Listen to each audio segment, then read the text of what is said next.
refletindo sobre essa mensagem, eu fiquei pensando num hino muito antigo, na época que nosso pastor ainda era jovem, que dizia assim: sempre vencendo, muito vitorioso, Cristo Jesus, o Senhor, é soberano, chefe bendito, em tudo ele é vencedor. Ele o supremo, guiando todos avante. Opa, calma aí que eu pulei uma parte aqui. Por seu imenso poder. Faltou essa parte aqui, desculpa, eu copiei errado. Foi mal.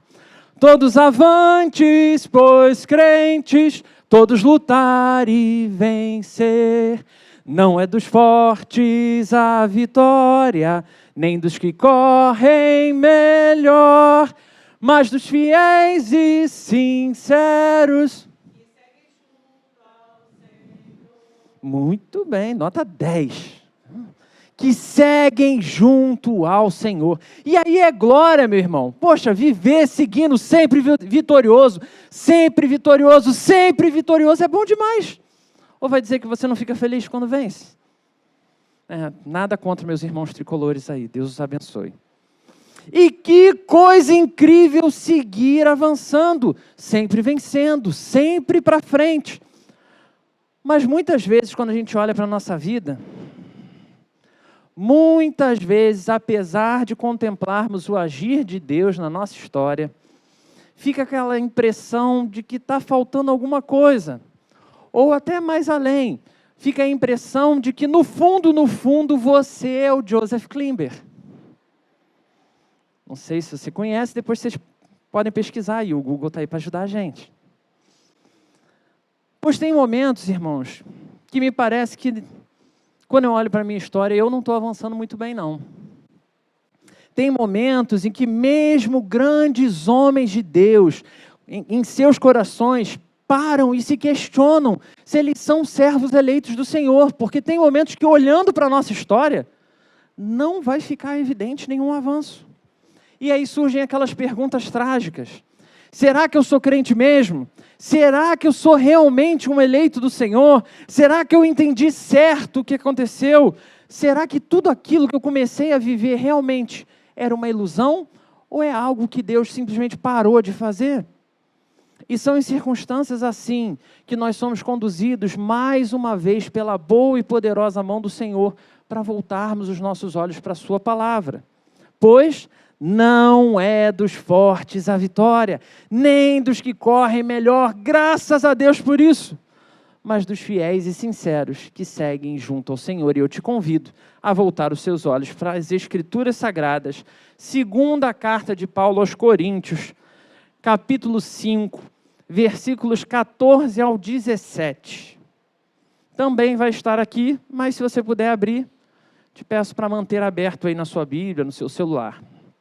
Diz assim a palavra do Senhor: pois o amor de Cristo nos constrange, porque estamos convencidos de que um morreu por todos, logo, todos morreram. E ele morreu por todos, para que aqueles que vivem já não vivam mais para si mesmos, mas para aquele que por eles morreu e ressuscitou.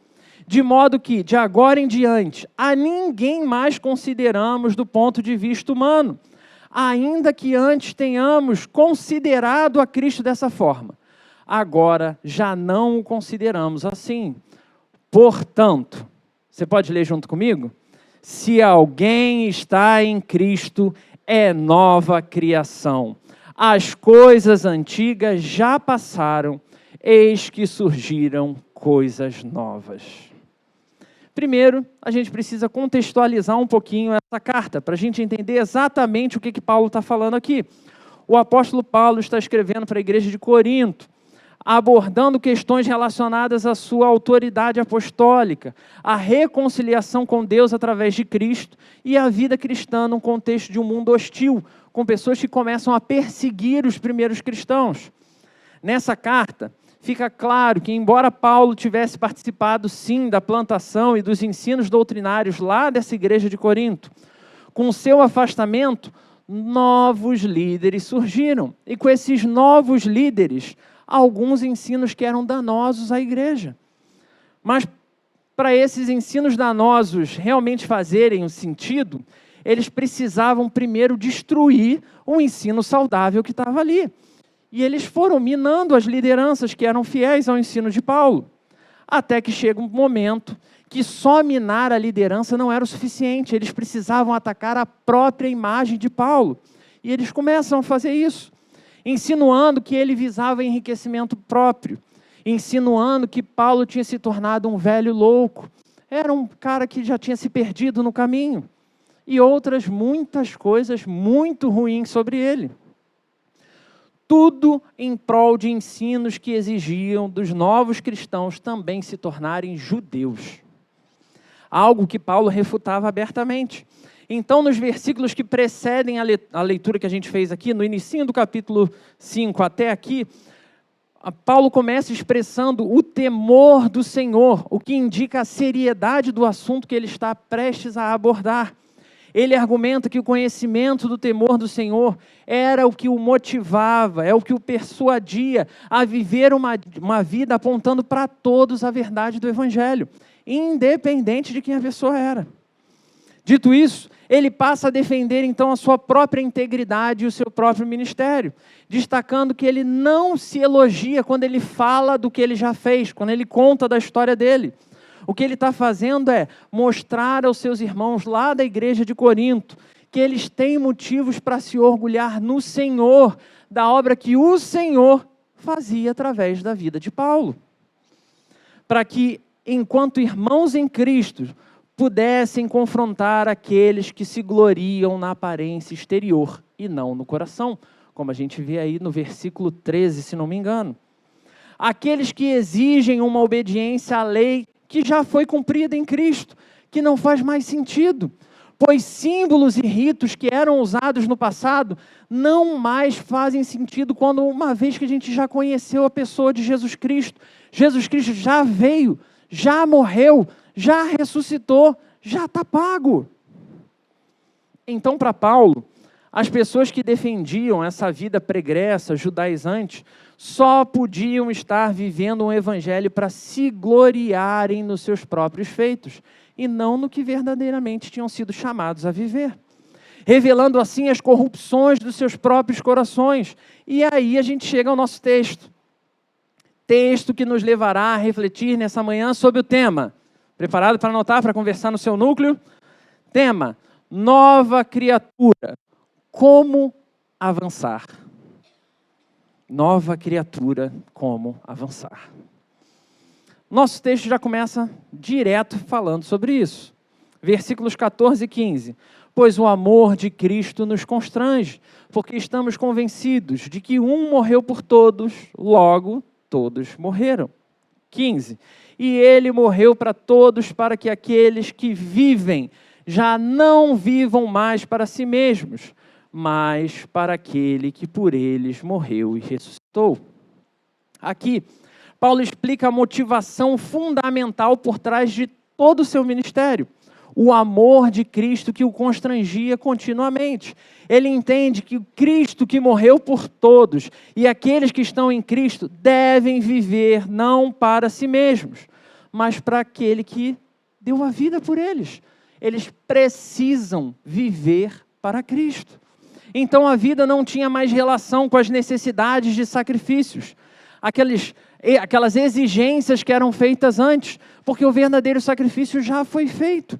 Agora, em vez de atribuir as minhas ações enquanto cristão ao que precisava ser feito, uma vez que Cristo já fez o que precisa ser feito, eu não faço mais porque eu sou obrigado. Eu faço porque eu entendo que o que eu não era capaz foi feito. Então, de livre e espontânea vontade, eu me sinto confortável para buscar fazer. A graça da salvação não tinha relação com os sacrifícios pessoais, embora muito hoje ainda seja vendido sobre isso. Como se o meu ato fosse responsável por alguma coisa que Deus pode me dar.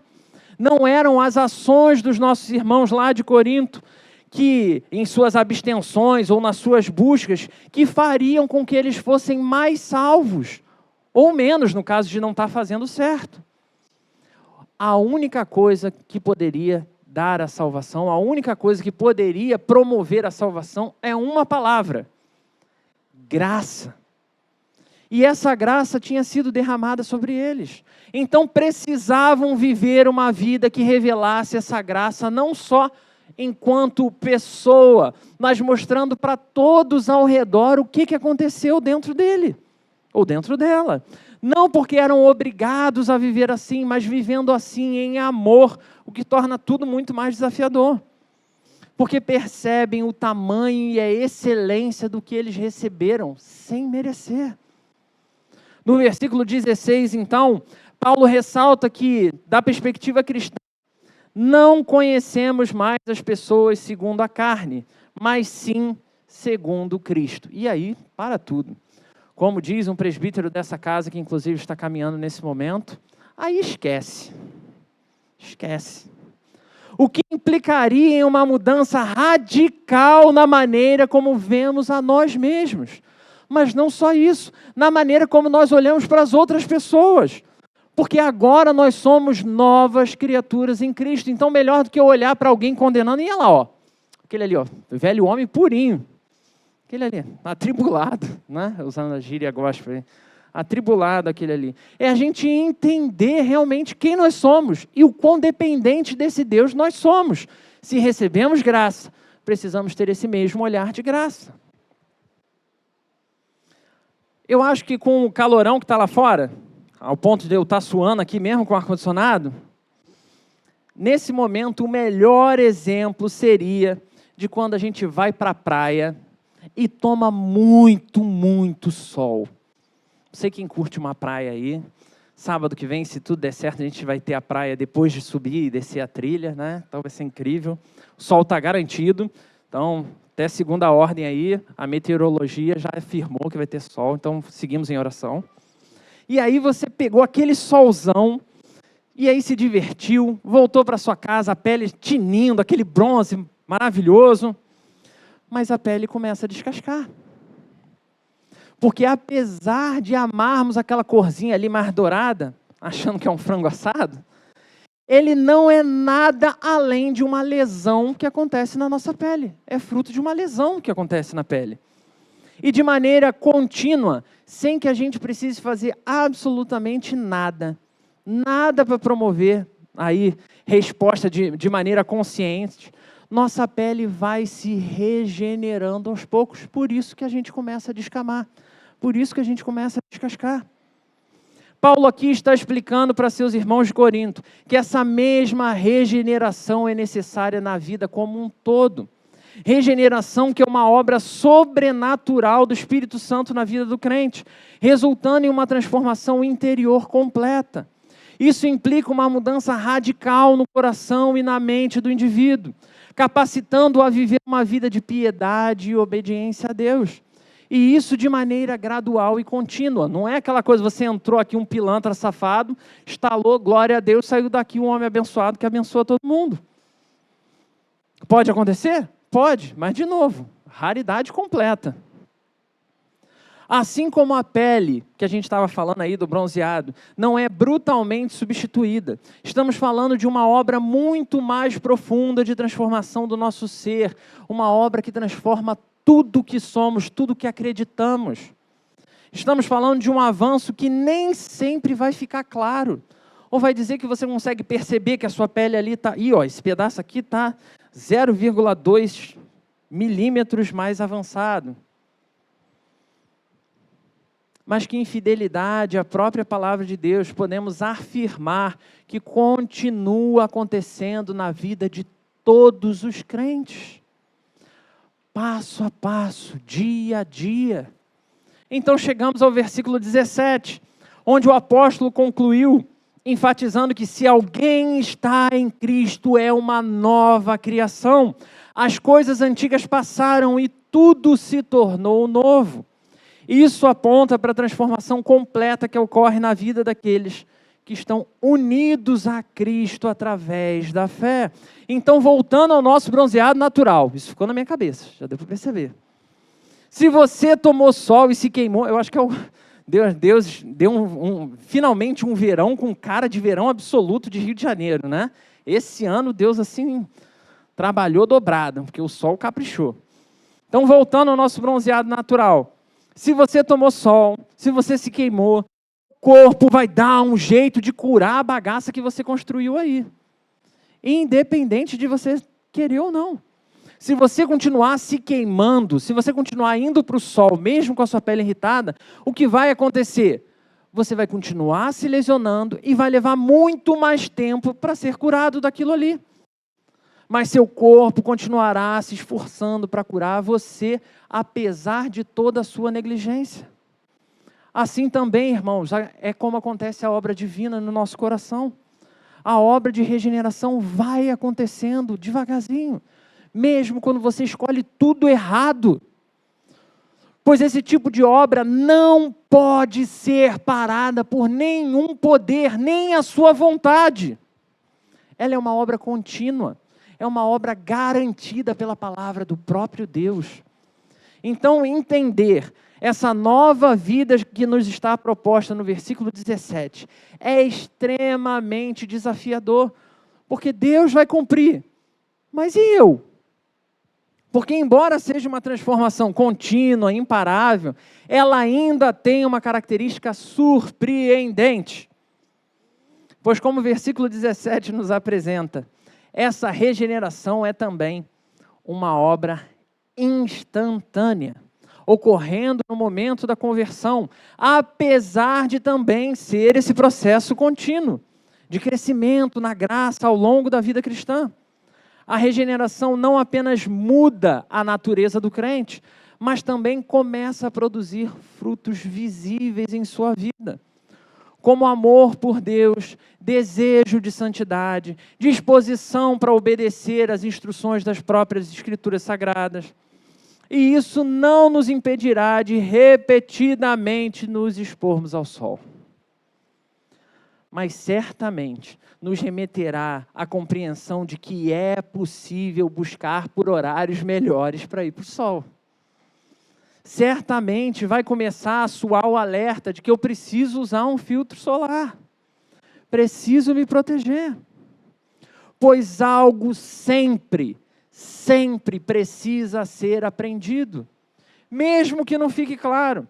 Mesmo que nós nem venhamos a nos dar conta do que de fato a gente está aprendendo com aquilo ali.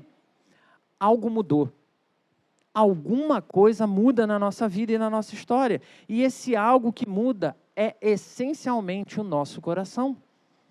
Um coração que agora entende a importância da nova vida em Cristo e a necessidade de viver em conformidade com essa nova identidade, ainda que não se empenhe para isso.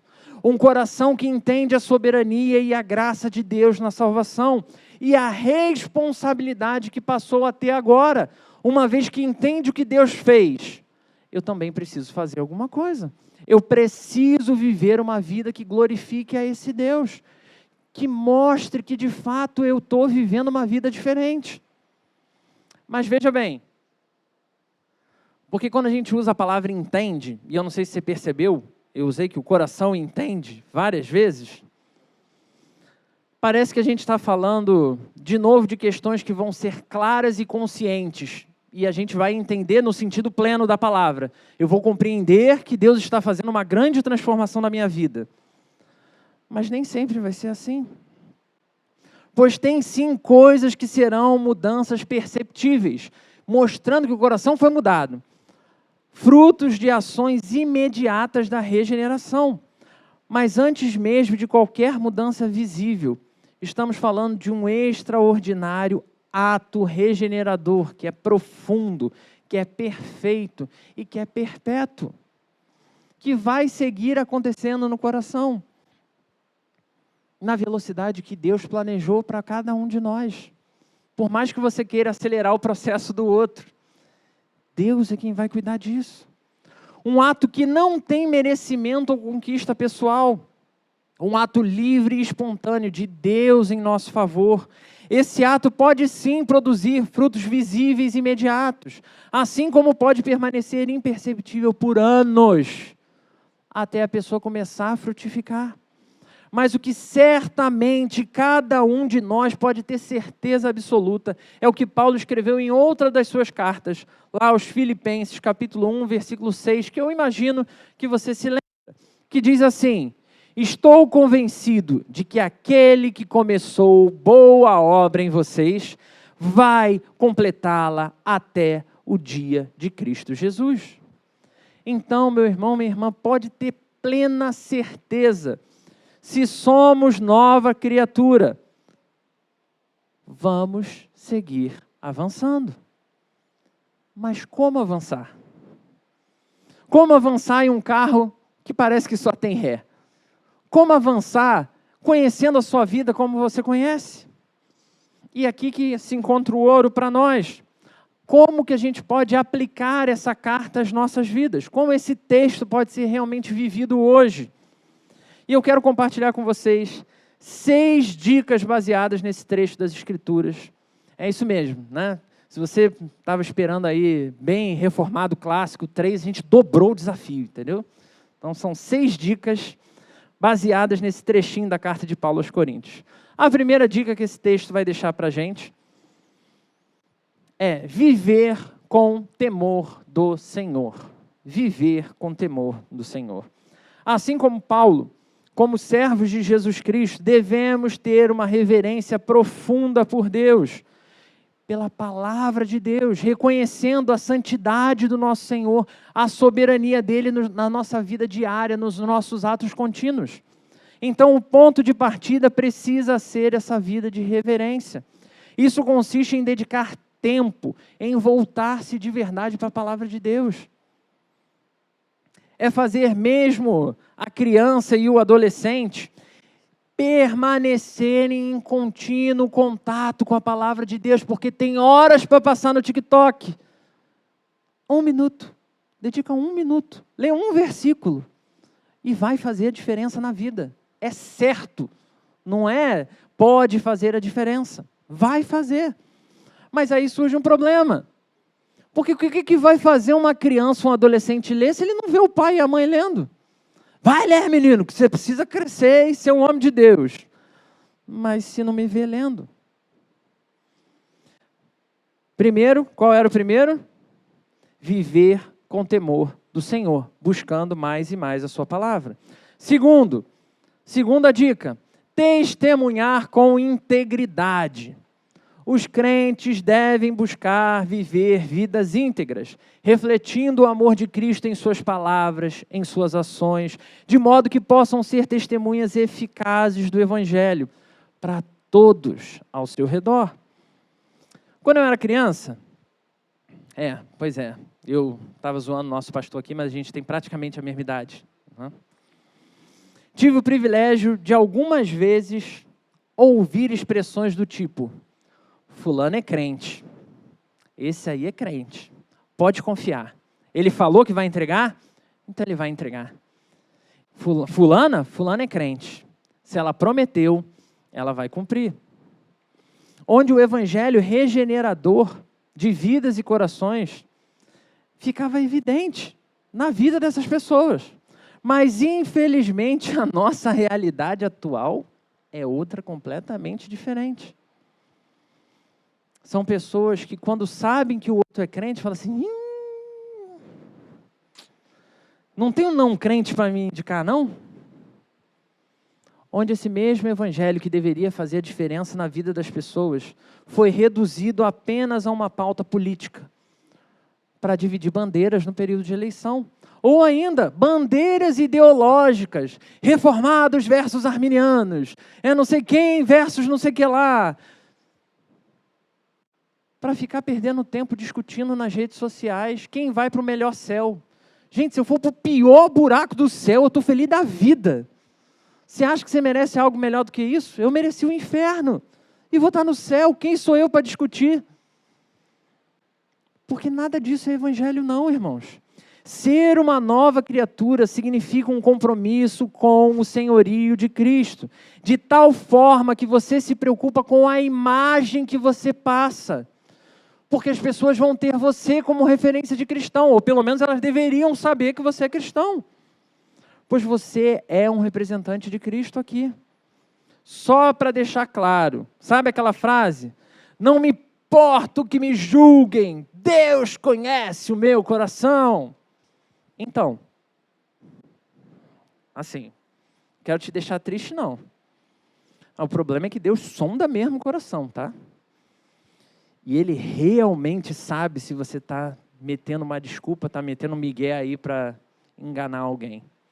E mais do que saber que Deus julga, que Ele olha o nosso coração, já falei, né? Ele julga o que a gente faz.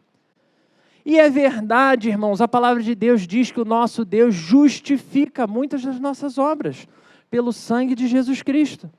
Mas não se esqueça de que, como justo juiz, Ele também condena aqueles que fingem ser algo que não são, aqueles que falam uma coisa e vivem outra. Nosso testemunho importa e importa muito. Testemunhe na sua escola, testemunhe no seu trabalho, testemunhe na sua família, que é difícil pra caramba. Mostre com seus atos e palavras que, de fato, quem domina o seu coração. E não mete essas invencionices que o pessoal, de vez em quando, levanta aí, não. Porque seus atos podem fazer de você o novo crente enrolão. Os seus atos podem fazer de você um crente mau caráter. Os seus atos podem fazer de você um crente pilantra. Mas se você era qualquer uma dessas coisas em Cristo, meu irmão, minha irmã, há novidade de vida para você. O Deus que te trouxe aqui nessa manhã é o mesmo Deus que faz de você, a partir de agora, desse momento, uma nova criatura. E te prepara para viver essa transformação. Capaz de ser menos enrolão. Então se empenhe em ser menos enrolão, de ser menos pilantra. Lute contra o seu desejo natural de ser pilantra. Porque a velha pele precisa sair para que as pessoas vejam a pele que está crescendo aí embaixo. E se você entender que você não consegue pelas suas próprias forças, você está certíssimo. Porque é impossível. Agora, se você continuar achando que você não consegue dar esses passos na força de Cristo, volta para a dica número 1. Ela vai te ajudar a entender como o temor do Senhor pode fazer a diferença na sua vida. Motivo número 3, ou dica número 3. Ser motivado pelo amor de Cristo. E aqui muda tudo. Assim como Paulo foi constrangido pelo amor de Cristo, cada um de nós devemos buscar entender melhor esse amor. E aí eu não estou falando só de cantar. Cantar esse amor é bom pra caramba. Deus me ama e seu amor é tão maravilhoso cantar esse negócio, cara. Pô, a gente chora, né? E aí o coração se rasga no altar. Mas a gente precisa conhecer o que gerou esse amor, o que esse amor promoveu a nível de toda a criação. Pois esse poderoso e surpreendente amor tem poder para nos motivar a viver uma vida para a glória de Deus. Tem poder para nos levar a compartilhar o Evangelho. É apenas quando entendemos o extraordinário ato de amor que foi recebido, o presente que foi dado gratuitamente, que somos capazes então de dar valor, de olhar e falar, realmente, o que Cristo fez não tem como pagar. Eu preciso viver uma vida diferente. Olha o que Ele pagou por mim. Olha o que Ele fez por mim. Paulo, que escreveu essa carta, compreendia também o que tinha recebido, que era constantemente constrangido por esse amor. Ele olhava e falava, não é possível eu voltar a ser aquele.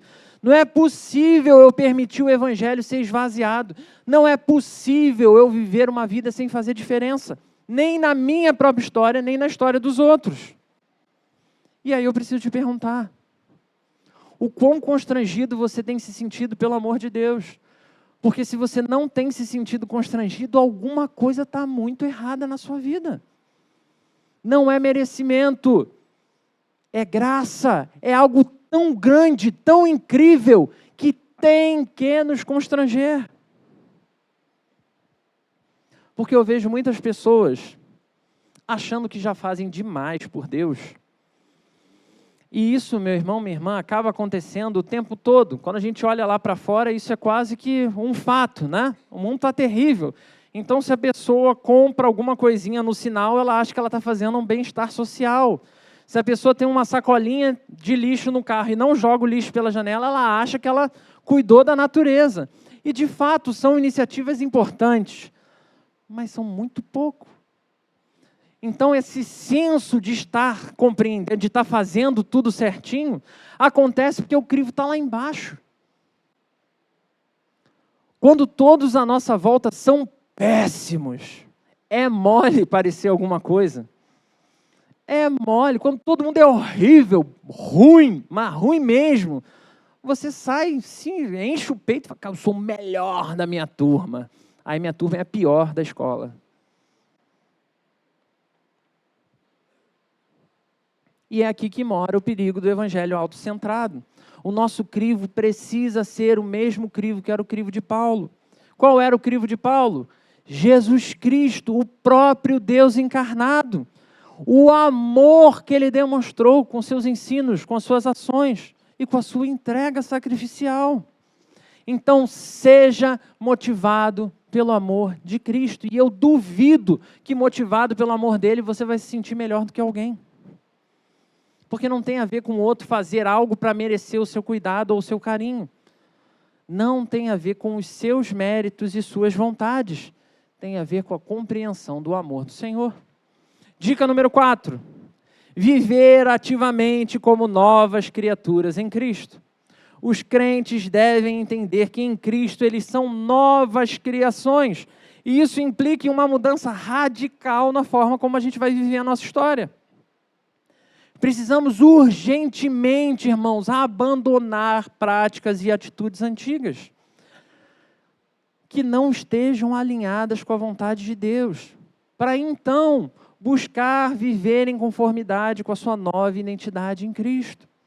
É possível sim que você já caminhe nos caminhos do Senhor, que você tenha compromisso até com a igreja, mas é possível também que, tendo todos esses compromissos que eu falei até aqui, tenha coisas que você, meu irmão e minha irmã, fazem que são erradas e ninguém sabe. Práticas que a palavra de Deus abomina e declara que são pecado. Práticas que ninguém sequer suspeita que você possa ser capaz de fazer. E que você até se acostumou a manter essa prática, seja lá pelo motivo ou justificativa que for. Práticas que você sabe que são erradas e que precisam parar. Viver ativamente como nova criatura significa trazer à consciência que também é responsabilidade sua viver a santificação. Eu entendo que, se não vier de Deus, de fato, vai ser impossível mudar. Isso é fato. Mas existem tantos meios de graça revelados para nos auxiliar nesse processo, que não se valer desses meios de graça é uma escolha sua. E você pode estar escolhendo um caminho mais difícil. Se esconder atrás do velho homem não vai te trazer bons frutos. Nessa manhã o Senhor te desafia a colocar tudo sobre a mesa com Ele, sabe? Colocar diante do altar do Senhor. Senhor, ó, tem isso aqui que eu carrego há tanto tempo e eu não quero mais carregar. Já tentei antes, mas não consegui. Pois Ele te habilita a lutar contra vícios, contra pecados, de maneira mais ativa. Por mais difícil que seja, eu não estou dizendo que vai ser fácil, mas Ele estará com você em cada uma das suas lutas. Entendendo que Ele está com você e porque Ele está com você na força dEle, do nosso Senhor e Salvador Jesus Cristo, você é capaz de ativamente se mover para ser uma nova criatura. Dica número 5. Buscar a transformação contínua. Isso aqui não teve como não pensar em Pokémon e Digimon, né? Você tem que estar sempre evoluindo, senão já era. Por melhor que seja, vai continuar fraquinho. E essa parte é bem difícil. Às vezes eu acompanho as postagens aí dos nossos irmãos famosos marombas das águas, né? e vejo que alguns seguem ali, firmes, motivados. O projeto verão acabou, né? Porque o verão já foi. Alguns já atingiram a expectativa, então já abandonaram a academia de novo. Mas eu vejo que tem alguns ali que continuam se empenhando, buscando resultados ainda melhores. E o que mais chama a atenção é quando eu paro para perceber a quantidade de guerreiros postando tá pago. Em novembro, de novembro para dezembro já caiu. De dezembro para janeiro caiu mais. Pós-carnaval é quase inexistente. Porque as pessoas abandonam um processo de transformação. Porque elas entendem que não tem mais porquê. E sabe quando volta? Em outubro desse ano, começa o desespero todo de novo. Para poder alcançar um verão melhor. Porque se contentam com o resultado que foi obtido. Porque se contentam, simplesmente param. Porque cansaram, dá trabalho você continuar ali, perseverando, é chato, cansativo. E seja porque a pessoa já achou que atingiu o objetivo, seja porque realmente cansou de tudo, chutou o balde, o resultado geral é o mesmo. Perda de tudo que foi conquistado nesses meses. Regressão, atraso, volta atrás. Precisamos nos lembrar que a vida cristã é um processo de crescimento e transformação contínuos. Desde o dia que começa, até o dia que a gente realmente abrir os olhos lá na glória. Não tem pausa. Não tem pausa. Então devemos buscar continuamente a santificação, de maneira que o Espírito Santo nos molde, que o Espírito Santo nos capacite a viver de acordo com os padrões do nosso Deus. Tudo que está sendo proposto aqui é possível ser vivido, mas ao mesmo tempo que é obra de Deus e vai continuar acontecendo, com a sua ajuda ou sem ela, você ainda será responsável. Então, assim como no ponto 4, você é coparticipante dessa obra espiritual de Deus em você. Como você tem participado desse processo? O quanto você tem se dedicado de verdade em se santificar, em ser uma pessoa melhor, em ser uma pessoa diferente do que você já foi? Chegamos ao nosso último ponto. Nenhum aleluia? Então, sinal que está tranquilo ainda hoje. Então, vamos embora. Dica 6. Viver em comunhão com os outros crentes. Essa parte. Tensa, né? Nós devemos buscar viver em comunhão e unidade com outros membros do corpo de Cristo, encorajando e fortalecendo uns aos outros na jornada da fé. Os versículos que seguem do nosso texto, até o finalzinho desse capítulo, né? E aí, na verdade, a gente pode avançar até no capítulo 6, o versículo 1, 2 e 3 também trazem a mesma ideia. Vão apresentar Cristo nos encorajando a nos fortalecer na jornada da fé, nos mostrando que todas essas coisas reverberam na forma como nós vivemos, como nós escolhemos, no sentido de que assim como novas criaturas fomos reconciliados com Deus, somos em Cristo Jesus agora embaixadores da reconciliação. E aí você, meu irmão, minha irmã, que gosta de uma fofoca, você tem um chamado extraordinário de Deus para a sua vida. Compartilhar o Evangelho. Algo que pode fazer a diferença na vida das pessoas. Então escolha a coisa certa para compartilhar. Você vai ver que o impacto é outro. Somos homens e mulheres chamados a viver em comunidade de fé, em família da fé. Que vão rolar tretas, irmãos. Não sei como é a sua experiência de família, mas é quase que inevitável ter uma confusãozinha de vez em quando. Por quê? Por que acontece a confusão? Porque nem todos estarão 100% do tempo ativamente buscando novidade de Cristo em vida. Ou novidade de vida em Cristo. Então, Aqueles que estiverem mais dedicados precisam ajudar aqueles que estão menos dedicados.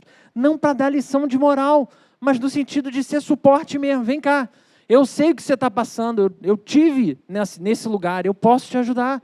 Eu posso te carregar por um tempo. Você precisa de ajuda? Muito melhor do que sair condenando. Então, aqueles que estiverem mais preparados, buscando mais, devem auxiliar aqueles que não estão tão animados assim. Uma igreja saudável é uma igreja que entende a sua dependência de Cristo, que tem a sua centralidade na palavra do Senhor. Uma igreja saudável é uma igreja que abraça as pessoas, mas que também se preocupa em advertir: você está fazendo errado, você está escolhendo um caminho muito doloroso, vai dar ruim. Uma igreja saudável é o lugar onde, mesmo que você nunca tenha experimentado isso antes, uma igreja saudável é o lugar onde todos somos chamados a viver uma relação familiar saudável no Senhor, porque Ele é o condutor das nossas relações, onde Ele é o centro, Ele é o propósito, Ele é o objetivo, e só Ele estará 100% do tempo 100% certo. Nem a sua esposa, em toda a sua glória, está tão certa quanto Jesus Cristo. Então, a vida em comunidade ajuda a regular o nosso coração, irmãos. Ajuda a regular as nossas idolatrias, para a gente se dar conta que, de fato, aquilo que a gente achava que só gostava, já tangeu para outro lado. Nos permitindo não só sermos agraciados pelos cuidados e carinhos dos irmãos, o que é maravilhoso, mas principalmente nos desafiando a agir com todos, com amor, com carinho, com dedicação, com todos da família. Viver em comunhão, então, é uma ferramenta de Deus para potencializar todas essas mudanças na nossa história, mas também para nos oferecer diariamente oportunidades de, então, avançarmos na fé. Às vezes, tudo o que conseguiremos será vir até a igreja. E aí tem dia que a gente está tão mal que tudo que deu para juntar energia, o caco que deu para juntar ali, foi para vir até aqui. O que nem sempre vai ser possível, que tem dias que a gente está tão abalado que nem forças para vir a gente consegue. Às vezes, tudo que conseguiremos é estar perto, esperando um abraço, sem força nem para pedir o abraço a ninguém, sem coragem de dizer que a gente está querendo um abraço, com vergonha. Mas ser nova criatura nos remete tanto ao cuidado de Deus conosco, enviando meios a nosso favor, como também nos lembra da nossa responsabilidade de viver isso com todos ao nosso redor. De reconhecer, olha para a pessoa e reconhecer, a pessoa chegou ali, às vezes ela chegou um caco, dá um abraço. Mostra o amor do Senhor. Não precisa falar, está sumida, hein? Tá de férias de Deus. Não, abraça, mostra o carinho. Demonstra amor. Busque viver a comunhão de verdade. Você se lembra das 6 dicas? 1, viver com temor do Senhor. 2, testemunhar com integridade. 3, ser motivado pelo amor de Cristo. 4, viver ativamente como novas criaturas em Cristo. 5, buscar a transformação contínua. 6, viver em comunhão com outros crentes. Ao aplicar esses princípios à nossa vida diária, podemos experimentar uma transformação profunda e contínua. Uma transformação que ela é tão significativa que não apenas impactará as nossas próprias vidas e histórias, mas também o mundo ao nosso redor, à medida que refletiremos então a glória de Deus em todas as áreas da nossa vida, não só domingo na igreja, mas no nosso trabalho. As pessoas vão começar a olhar e falar: fulano, você está diferente. Ou às vezes, nem chega a esse ponto, mas pode se aproximar e dizer: poxa, você pode orar por mim? Está acontecendo determinada situação e eu preciso ir além, irmãos. Porque é possível também que você não tenha vivido a oportunidade de experimentar essa nova vida no Senhor. O mesmo Senhor soberano que conduziu a sua igreja através dos séculos, Esse Senhor fez essa palavra chegar até você nessa manhã para chamar você agora, aqui, a viver essa novidade de vida que só Ele tem para te dar. E independente do seu passado, Ele também tem poder para estender a você a sua maravilhosa graça. E aqui eu não tive como mencionar essa possibilidade de ser uma nova criatura sem lembrar do livro Peregrino da Alvorada, o livro número 5 das Crônicas de Nárnia. Leia as Crônicas de Nárnia,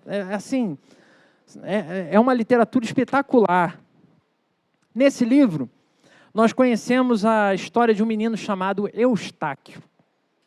E o Eustáquio é insuportável, meu Deus. Eu confesso que ele foi um dos mais detestáveis personagens de toda a história. Tem vilão na história, o Eustáquio não é o vilão, tá? Mas como eu odiei o Eustáquio. Eu acho que desde o primeiro momento que eu li Eustáquio, eu já odiei o nome. Dali para frente foi só ladeira abaixo. Por quê? Porque o Eustáquio era um menino reclamão, era um menino egoísta, era um menino mimado, fazia chacota de tudo, fazia chacota de todos.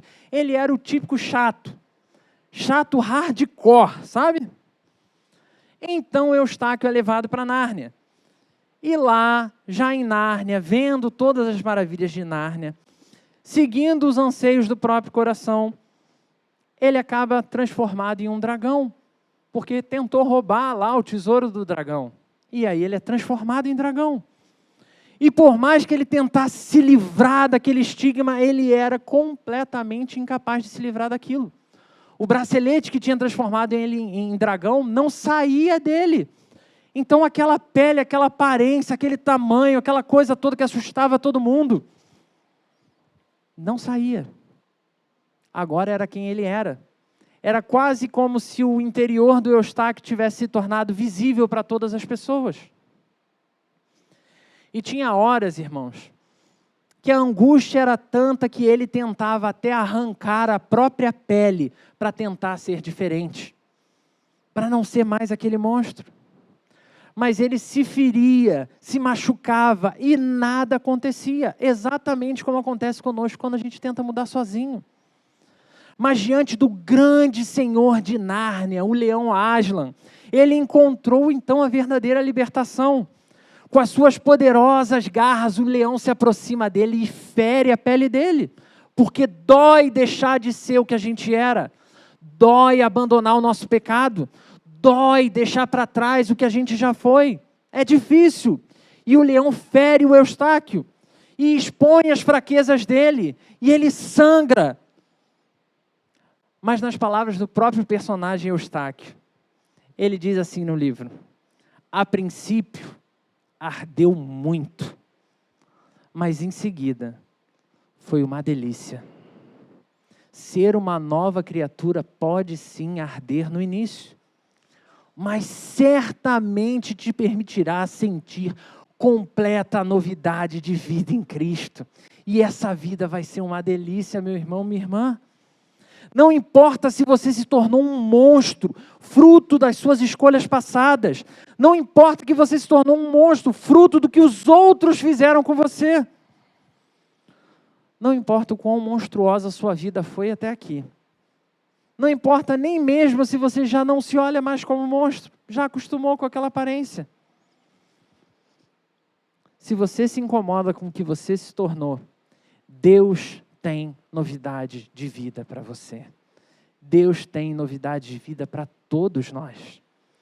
Sei disso porque eu sou um Eustáquio, por isso eu odiava tanto ele. E se Deus, em todo o seu poder, pôde me transformar dessa forma, imagina o que Ele não tem poder para fazer na sua história. Em Jesus Cristo, avançar significa todos os dias da nossa história viver novidade de vida, viver enquanto nova criatura. Tanto para crentes velhos, já que já nasceram em berço cristão e já passaram dos seus 80 anos, como para corações recém-regenerados pelo poder do mesmo Deus. Todos nós podemos avançar, encontrando novidade de vida no mesmo Senhor que transforma todos nós. Convido você a fechar os seus olhos. Vamos orar. Deus Santo e Poderoso, É tão difícil, Senhor, falar de novidade de vida. Porque tem hora que a gente, de fato, se olha no espelho e a gente só consegue ver o fruto de tanta escolha ruim, de tantas coisas, Senhor, que aconteceram na nossa vida, na nossa história, do que os outros depositaram em nós, do que os outros definiram que nós éramos. Senhor, é tanta história e tanto sofrimento que às vezes a gente não se julga capaz de mais nada nessa vida. Mas diante da Tua palavra, nós ouvimos que existe oportunidade de novidade de vida. E nós queremos isso, Senhor. Queremos novidade de vida hoje, aqui e agora, Senhor, pelo poder do Teu Espírito. Que o Senhor, assim como nós lemos nas Crônicas de Nárnia, o Senhor possa arrancar de nós toda escama do passado, todo erro, todo pecado, toda falha, todo histórico, Senhor, seja lançado por terra debaixo das Tuas poderosas mãos. Que no Senhor haja completa novidade de vida para todos. Que no Senhor realmente seja possível avançar, Senhor. Assim como Tua igreja, como família da fé, te pedimos que o Senhor nos habilite a viver cada uma dessas dicas. Que o Senhor nos propicie uma vida nova de verdade, Senhor. E quando os nossos olhos não contemplarem nada de novo, nada de novidade, ajuda-nos a olhar ao redor e entender que pode ser tempo de servir. Leva-nos, Senhor, a uma vida diferente do que vivemos até aqui. Leva-nos a um evangelho mais profundo. Leva-nos, Senhor, uma vida que aponte verdadeiramente para Jesus Cristo. No nome de quem oramos. Amém.